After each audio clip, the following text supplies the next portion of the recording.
The Celtics Talk podcast is presented by 24autogroup.com. 11 locations across New England. What's up, everybody? Post-game pod coming to you after the Celtics. I don't know what the right verb is here. Destroy, dismantle, mollywop, whatever you want to go with. The Washington Wizards, the hopeless Washington Wizards. Well, I guess they're hoping for a number one pick. Celtics win 124-90. Not sure that even tells you how close this game was, because it wasn't close at all. I'm starting solo here, but hoping Kayla barges in when she's done with her taping for NBC 10. But until then, we're just going to rave about some of the bench guys, but especially Luke Kornet. So Luke, who he's been good going on 2 seasons now. He's been great this year. He's been super great the last 2 months. You talk about a player that just keeps getting better. Tonight, gets the spot start without KP and Jason Tatum on the court. Luke goes for 13 points, 14 rebounds, including 9 offensive rebounds. 9 times he got an offensive rebound, plus 21. Really set a tone for this game. I'm at a loss for words to describe how important Luke has become for this team, how good this Celtic squad is when he's on the court. At last check, he was top 4, I believe, in the league in net rating, and it might even be climbing. Oklahoma City has like 5 of the top 6 guys, but Luke was trying to muscle into that conversation. And he just goes out and plays the right way, is in the right spots, is making plays. His finest moment tonight, a little hustle sequence where he dives essentially towards the Wizards bench, throws the ball off a player to maintain possession for the Celtics, gives it an emphatic, if you're watching on the YouTube version, you're seeing me do an emphatic possession demonstration in front of Marcus Smart, who didn't seem too keen on it. But I also think Marcus probably respected the hustle and grit that Luke Kornet was playing with. And I go back to it. Everybody that came off the bench for the Celtics was good to great. But Luke Kornet has just been a revelation. Guy who comes back on a minimum contract. Just seems like maybe the biggest value in the NBA with the way that he has helped these Celtics throughout this season. You think about all the time that KP misses, that Al's taking off back-to-backs. And there's Luke, whatever you ask of him, whether he's playing the backup role or thrust into a starting role, he's gotten so much better on the glass. You used to feel like, he would be near rebounds but couldn't finish the possession off, would, sometimes be struggling to get the ball and bring it down.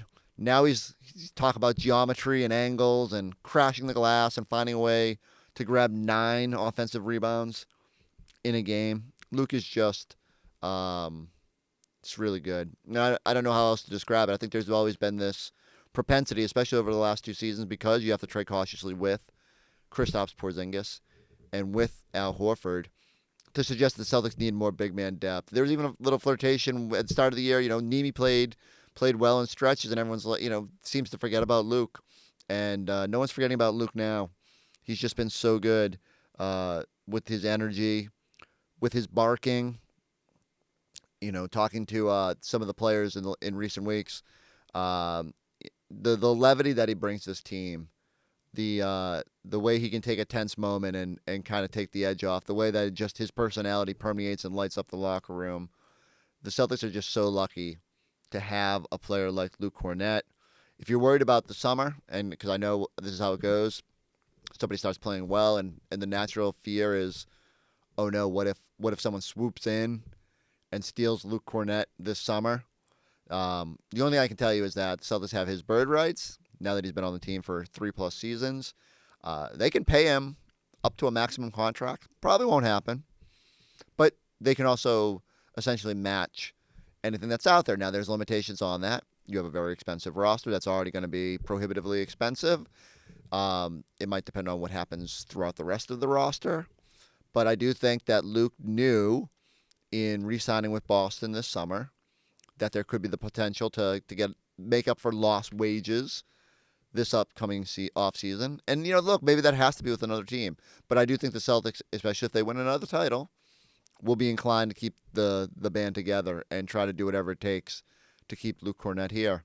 If the woofing and barking takes over in this postseason, and TD Garden turns into a little dog pound throughout this playoff run, then there may be no choice but to bring Luke back. Scal mentioned it on the broadcast. Like, how do we get a capacity Garden crowd, 19,156, to bark in unison? Maybe it's after an offensive rebound, or after a big play by Luke, or whatever the case may be. I do love the idea of after an offensive rebound, sort of reward that situation. Something we know Joe Mazzulla loves, the ability to generate second chance opportunities. Celtics getting 25 offensive rebounds, a season high by 6 tonight.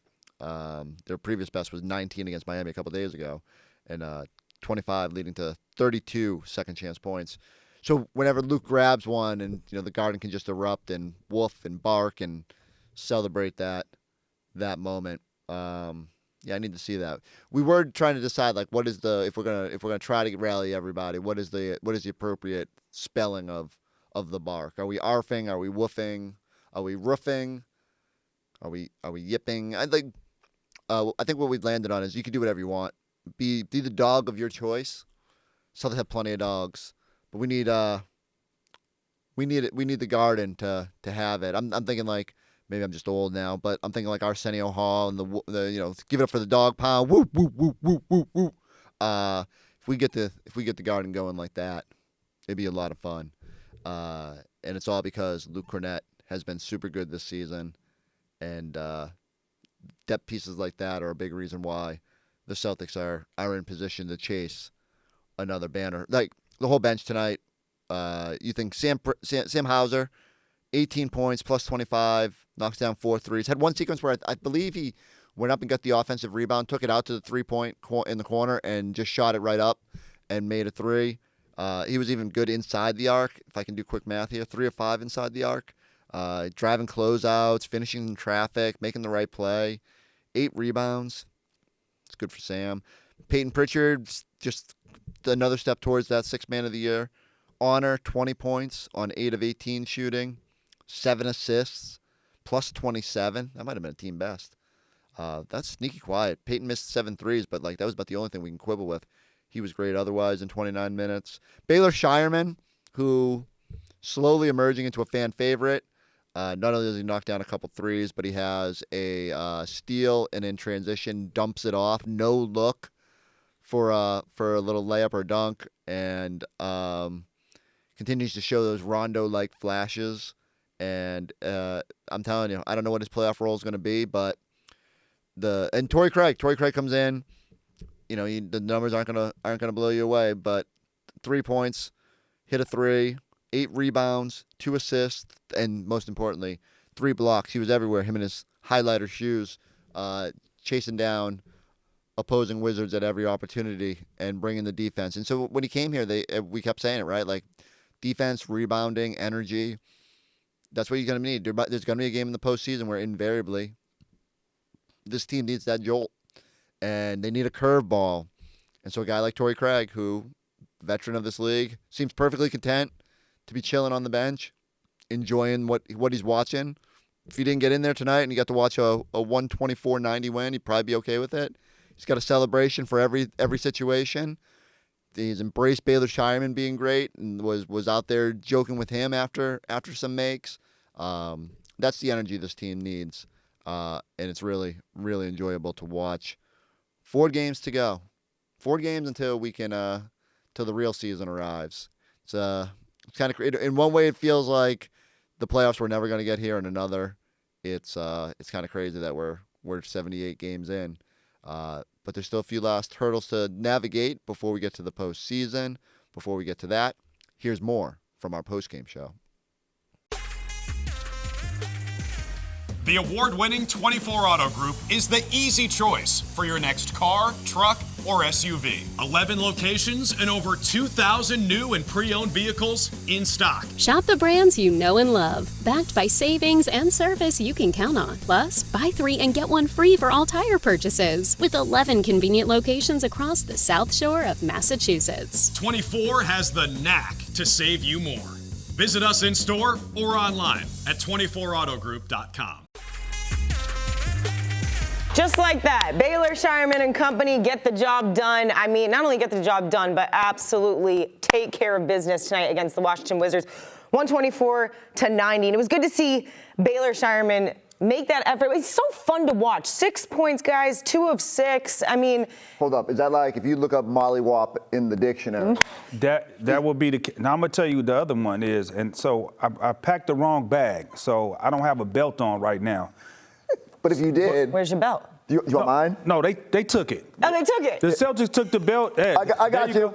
I got you. But the Celtics got that. All right. And they put that to the Washington Wizards. Man. Yeah, the Wizards are a horrible team. And in that clip where you see Baylor Shireman get the steal, the epitome of what that team actually is if you look at Jordan Poole and the lack of effort to even get back after the ball got stolen, you could see. And if he's the leader of the team, and that's what the leader of the team is doing, everybody else follows suit. And that's why this team is bad.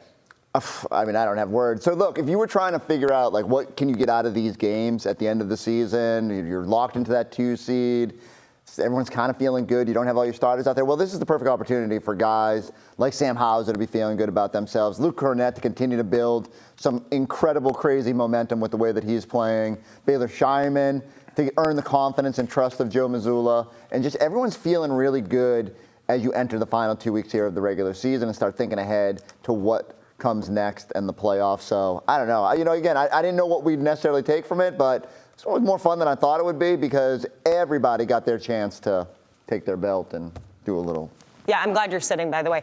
All starters in double figures here tonight. 25 O-boards, 24 made trays, 33 assists on 48 made field goals here tonight. But what really stood out to me is the fact that they had 100 points at the end of the third quarter. And when you went into the fourth quarter, you're like, if I'm the Washington Wizards, you want this game to end. You want this game to end. The referees did too. That's why they swallowed the whistle and wasn't called no fouls. Facts. All right, let's take a look at the first half because this is where they really made their 60-39 first half mark. Chris, what'd you like? I mean, Derrick White quietly, we've talked a lot about the assist, but gave a nice little burst. I thought Drew knocked down a couple corner threes. Everyone had their part in it, but to me it was just the starting group, new look starting group without Tatum out there, but set a tone. And then the bench came in and just sort of shredded this thing open. I love how much all the guys on the bench enjoyed as that second unit got going because everybody had a hand on it. Pritchard had his moments. Luke certainly had his. Torrey Craig comes in, blocks some shots, gets some stuff to go. So, I mean, like literally everyone who touched the floor had a strong moment. 18 assists on 22 field goals in the first half. The ball topping around, if you see this right here, you're getting paint touches, you're getting kickouts, you're getting everything that you could do. It's no ISO basketball. The ball wasn't sticking. 18 assists on 22 field goals, that's big time. And then on top of that, 8 offensive rebounds. It just showed that we were playing like the desperate team. You know what I mean? And I love that because we're not desperate because we already got the 2 seed locked up. What we are, we're in desperation to win another championship. So how do you win another championship? You got to play with a certain sense of desperation, but controlled desperation. And I think that's what we did tonight. And, this team doesn't, it don't even belong on the same floor with us. Yeah, it was incredible to see what the Celtics did here tonight without their 2 starters in the picture, Kristaps Porzingis and Jason Tatum. Imagine if Jason Tatum was in the mix here tonight.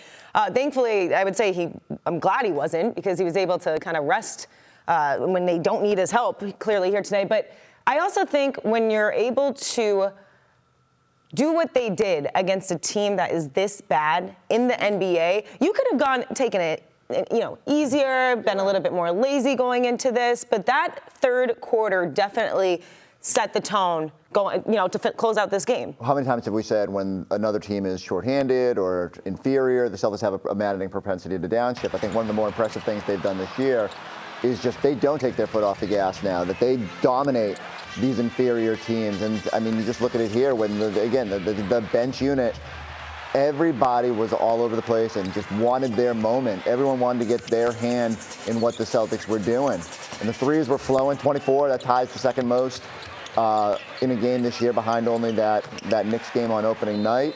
I just love the way those bench players got to be feeling a lot of confidence, and they're going to get more opportunity to the finish line of the year The minutes are going to go down for that group in the postseason. Don't know how much we'll see of Baylor Shireman.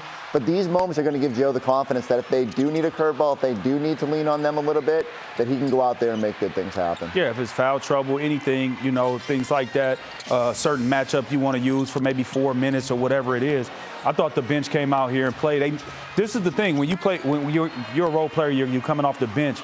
And at the end of the season, you're going to get extended minutes. So you prepare yourself like, okay, I know I'm going to play 30 minutes, and I normally don't play 30 minutes. I might only play 20 minutes or 18 minutes in regular games, but this is one of them times. And also, again, everybody's locked under contract, but some guys, you're auditioning for 29 other teams. I keep saying that all the time. And you have to have that mentality because it might not be you're auditioning for them for next season. It could be the season after that you might get picked up by somebody because you've been balling out or whatever. But at the same time, I just thought that they came out, they set the tone, and this is exactly what the team was doing.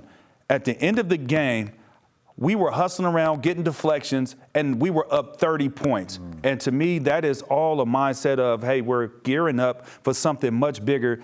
It don't take much to get bigger than the Washington Wizards, but to gear up for something way more important than playing these last few regular season games. 47 total bench points. And I loved what even Torrey Craig had to say to Abby Chin, saying, we're just having fun. I love playing for this team, and it shows. Peyton Pritchard with 20 points, Sam Hauser with 18 points off the bench. He's standing by with Abby Chin.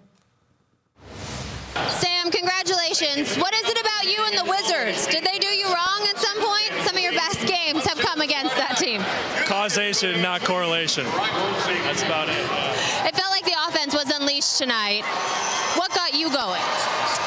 The ball was popping tonight. Guys were finding me on the offensive end. We got a lot of offensive rebounds, which led to a lot of open shots, so I was kind of the culprit of that. Yeah, how would you describe the board work tonight? Board work was really good. It reminded me of like a good charcuterie board back home in Wisconsin, like everything you need.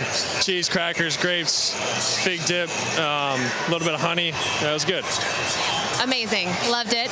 Are you a fan of the barking celly? If we can get the fans to join in with it and bark with them, I think it's going to be something. How fun is this offense when you guys are flowing like that?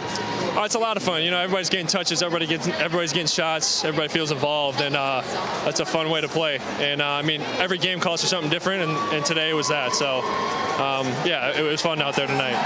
Finally, Scal has a pretty tough job tonight as we're coming down to the end of the season, picking the Tommy Award winner. Luke was really campaigning last game, and Derrick has some things to say, Peyton as well. Who gets your pick tonight? What about the Celtics? Just everybody. We don't do that. No. The Celtics get one tonight. We don't do team awards. But I'll say Luke tonight. He was all over the glass. He was barking like a pit bull out there tonight. Yeah. I'm gonna stick with the charcuterie board for the evening. Now I'm hungry, but thank you, Sam, very much. Congrats. Yep. Causation, not correlation, the charcuterie board. Sam Hauser brought it all tonight. I think Luke was in his ear making him say, you got to say these 5 words during this interview. Well, however it went down, the Celtics sweep the Wizards, easy money, 124-90 here, the final. Sam Hauser, as mentioned, 18 points coming off the bench. Peyton Pritchard with 20. Luke Kornet, 13 points, 6 of 9 shooting. The scoreboard is presented by Jeffrey Glassman Injury Lawyers. Hurt in a car or work accident, you got to get Glassman. All right, let's check in with Drew and Scal because I want to know, fellas, do the Celtics, can you do the Tommy Award just for the Celtics? I know the answer is probably no, but I wish I could. This one would have been it. Can I talk to Forsberg real quick? Yeah, bring me up. Is that possible? By all means. Hold on. I'm going to go over there. Yep, they got Forsberg, if you were going to tweet out to the fans in all of New England, and you're going to ask them to bark, is it WOOF or is it like woof woof woof, or is it RUFF? Woof, woof, woof. So, what would sound best? Now you're making me think. Is it woof would be good? RUFF. We need to make this happen. Yeah. I think it's RUFF. Roof, roof, roof. That sounds tougher. That's kind of how Luke does it. So we need 19,000 through the playoffs, every offensive rebound. Roof, roof, roof. I think it can be whatever you want. I think it can be a choose your own bark. If you want to be like a yip, you can do a yip. I guess yip, yip, yip, yip. Pick your own dog. Yeah, pick your dog. Luke chose a beagle the other day. Sam called him a pit bull. I mean, whichever breed he is, the dude's a savage. Like, he's a beast. Will this carry over into the playoffs? I think it will. Yeah. What I'm watching right now is it's like bodies flying off them. In the NBA, when you own your space, that's a problem. When you're big, when people are locking you out, people are pushing on you, and Luke is owning his space right now. So I think it's going to be a problem through the playoffs for a lot of teams. And you can just sense that the vibe around this team is really good right now. Yes, they beat the Wizards, who are not very good. The Suns do not try very hard from the other night. But even just watching that interview with Sam after the game and seeing the guys on the bench, feels like they're really vibing right now. And to me, Luke Kornet is like the center of that with his personality and the way that he's working so hard on the glass. It just seems like he's bringing everybody with him, don't you think? Yeah, and I think people understand how unselfish he is. The short rolls, his two-man game with Tatum. That's not going to end in definitely Luke Kornet shooting the ball. That can end in a corner three for White, an extra pass out to Al Horford, right? So it's good plays, it's unselfish plays, and Luke being an unselfish player, how many times you see him get an offensive rebound and zip that thing out for a wide open three? So a very unselfish guy is like, playing that role, and people are when you say vibing, they're vibing with that. Yeah, and your best players are going to set the tone for the most part, but I think right now the Celtics are actually following Luke Kornet's lead. When we get to the playoffs, of course, the Jays will be the guys who do that. Al Horford, very vocal, in the huddle. But when things are going right for Luke Kornet like this, he just seems like a different player, and it seems like the team takes on his personality.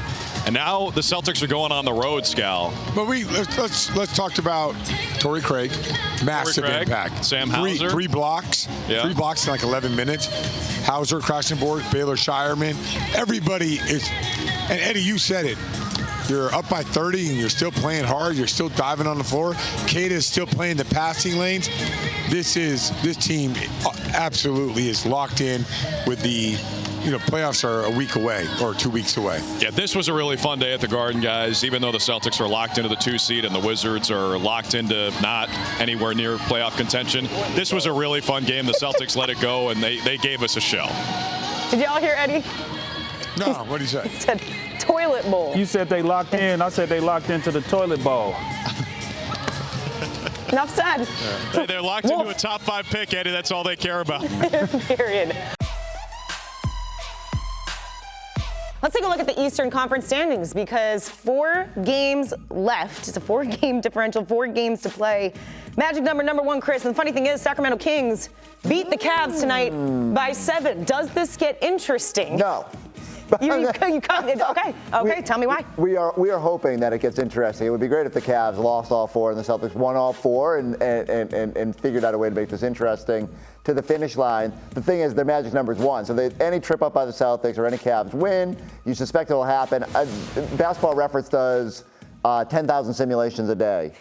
And the Celtics have a 0.01% chance of getting it right now, or 0.1% chance of getting it right now. It doesn't mean it can't be fun. Like, look, window is still technically open, and so all you can do is play these games and see what happens. But nice that if nothing else, you're making the Cavs work a little bit harder to get to the finish line, to secure that number 1 seed, and maybe it's something we'll get to have some fun with during the last couple of weeks. Do you even want them at number 1? I know we did a poll not too long ago of having the Celtics be number 1. I'm okay with them being number 2. I'm okay. It almost seems too.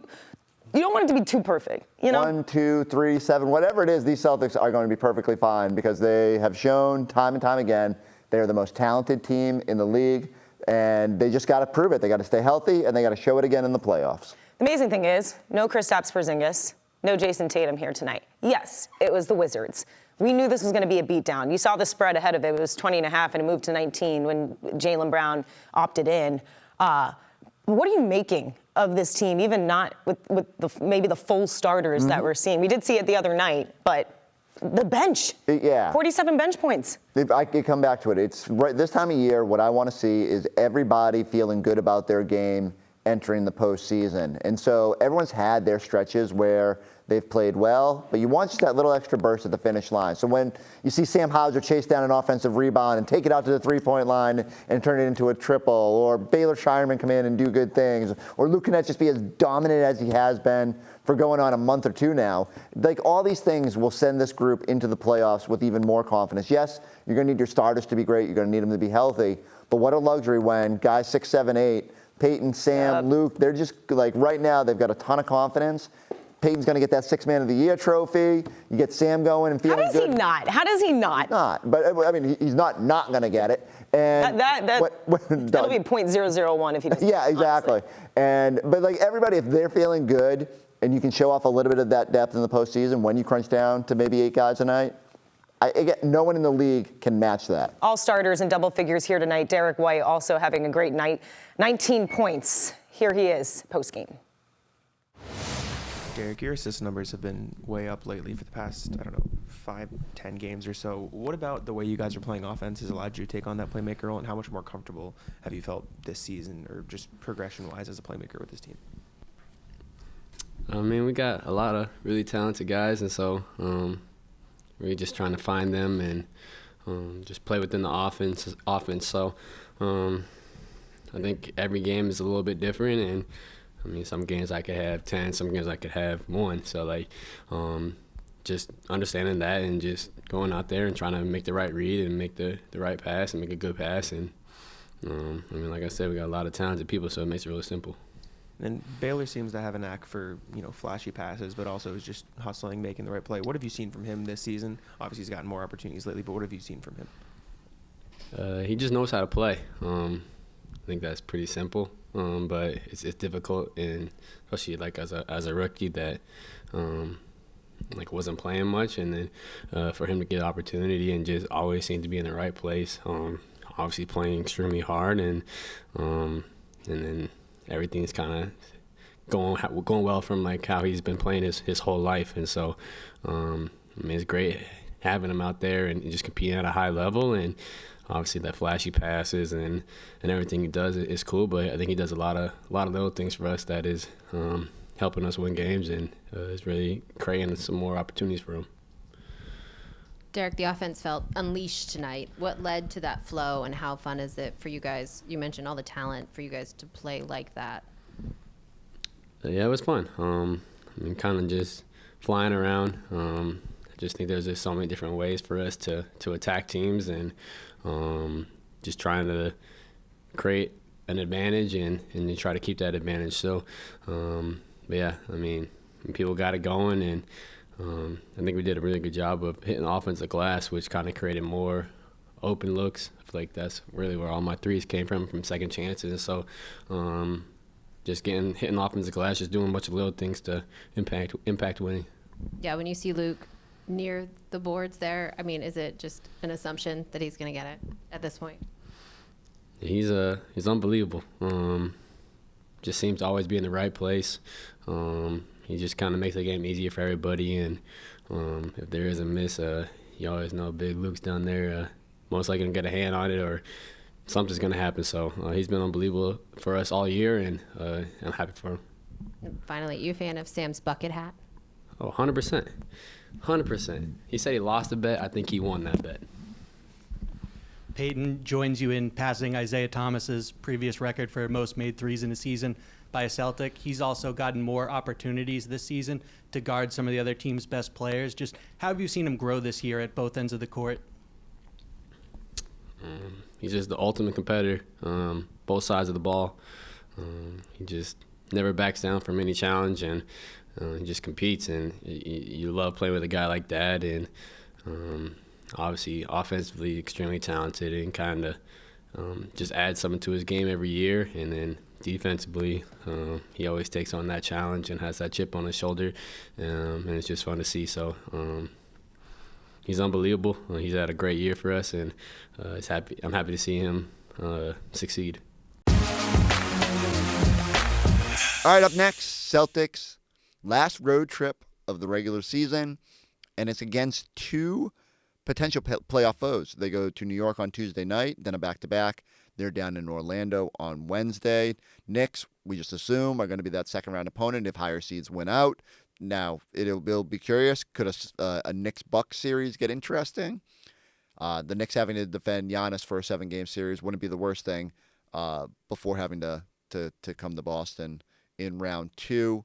The Knicks did get Jalen Brunson back tonight as we're taping. They were up on the Phoenix Suns. Getting Brunson back out there to shake some rust. I think he's nearing that 65-game plateau, so that will make him award eligible. A chance here for them to check some boxes before they get to the playoffs. The curious thing for me is like how the Celtics play this. So Tatum rested tonight. I suspect he'll play down there.